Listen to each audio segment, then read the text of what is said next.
Welcome to Wisconsin in Focus. I'm Bruce Walker, Great Lakes Regional Editor for the Center Square. And with me is Benjamin Yount, the Center Square's Wisconsin reporter. And today we are going to discuss the ongoing shared revenue saga in the great state of Wisconsin. It seems to be our go-to topic these days. We've been covering it for the past several weeks, and we'll more than likely be covering it in the weeks ahead. So don't miss an episode, folks, because you want to see how this saga is going to unravel, how it's going to unwind. We're going to find out not only who shot JR, but we're going to find out just how much money is going to be shared with municipalities. At this point, there's a chance, a good 20% chance that number is going to be zero.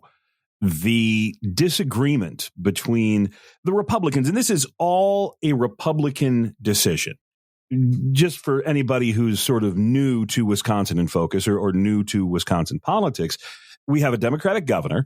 We will soon have a left-leaning Supreme Court, but we have a Republican-dominated legislature, and the legislature writes the budget. The legislature passes the laws. The legislature dictates the terms to the governor. And shared revenue, while it is Governor Tony Evers' top priority, while it is the top priority of the mayor of Milwaukee and the county executive in Milwaukee County and just about every other mayor, just about every other county executive across the state, it is an entirely Republican plan. And what started off as perhaps a bit of a disagreement, maybe some hurt feelings, has now developed into a genuine split. This week, we saw the Senate begin its hearings into its shared revenue plan. Now, most of the specifics are identical. About $500 million would be shared with local governments. There would be restrictions on how it could be spent. Most of the money is being earmarked by law to go to police officers, firefighters, EMS service, roads, infrastructure. Lawmakers don't want to see this money spent on new social programs. The splits would be a little different, but the biggest difference, and the reason that this whole thing may fall apart, is that the plan from Senate Republicans would not require voters in Milwaukee or Milwaukee County to approve a local sales tax increase. Assembly Republicans put that as the centerpiece of their shared revenue plan, passed it, put a bow on it, sent it over to the Senate. And as we talked about last week, Assembly Speaker Robin Vos said they're done negotiating. This week, the Senate began its process for its plan that does not require a vote. And now we wait. And wait. And wait. So what are your projections on this? I mean, you talk to Wisconsin legislators every single day. Well, this is really developing into an ideological problem. And some of this is, and we have to talk about this because you have in almost every single state house across the country a little bit of tension.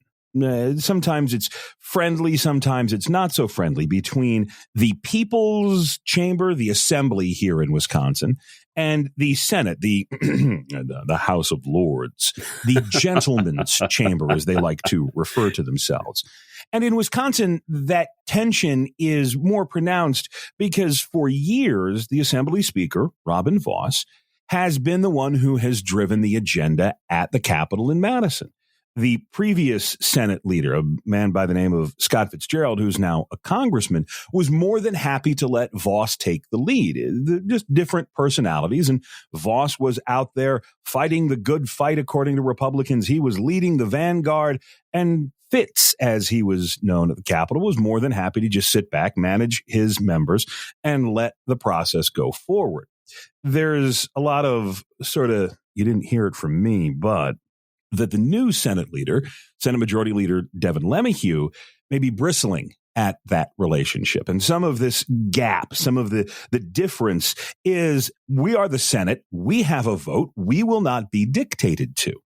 The interesting part, and I had to go back into our archives because I thought I wrote this story earlier this year. It turns out I wrote this story last fall, where we talked with Senate Majority Leader Devin LeMahieu about then a demand, a plea, a cry from the Wisconsin Municipalities Association for more share revenue.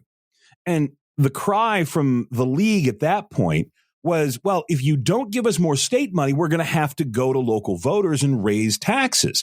And Lemmy Hughes' response was, well, I support the right of local voters to decide their own taxes. If they want to raise taxes on themselves, by all means, go ahead. And it's an interesting shift. Back in October, he was all for a referendum. Now he's not. Journal Sentinel had a story earlier today that pointed out that many Milwaukee County leaders are the same. For years and years and years, they begged the state assembly, please let us have a vote. I know we can't by state law raise our taxes, but if you allow us to have a referendum, then the people will raise their taxes. Now that it is within grasp, and there is real fear that voters in Milwaukee and Milwaukee County will reject this tax increase, then Milwaukee's pension bomb goes off and the city goes bankrupt. But it is so interesting to see how, as we get close to this, all of a sudden everybody is afraid of taking a tax increase to the voters. They'd rather just get the money in hand and call it a day. And that's sort of where we stand here now, the first week of the Senate's handling of shared revenue. Any last thoughts on this topic? We got a little bit of a preview of just what that bankruptcy may look like. Milwaukee's mayor, Cavalier Johnson, testified before that Senate hearing, and he said it could be 545 police officers, 209 firemen. That's in addition to cuts for the library and other just day-to-day operations in Milwaukee. You got to remember that the city's pension payment is going to nearly double in the next year or so, and Milwaukee has been able to float by with coronavirus money to move some cash around and make the payments so far. All of that coronavirus money goes away, and Milwaukee is looking at a fiscal cliff that it simply cannot afford. Now, our friends over at the MacGyver Institute have labeled this the Milwaukee bailout bill and have pointed out correctly that Milwaukee is facing this pension cliff because of its mismanagement, because of its offering of sweeteners and its refusal to charge people for the costs. It's like so many other defined benefit pensions across the country, these were benefits that were promised and promised and promised and promised and promised. And well, someday somebody else will have to pay for it. And that someday has come. And that somebody else who has to pay for it is now this mayor, these taxpayers, and this state of Wisconsin.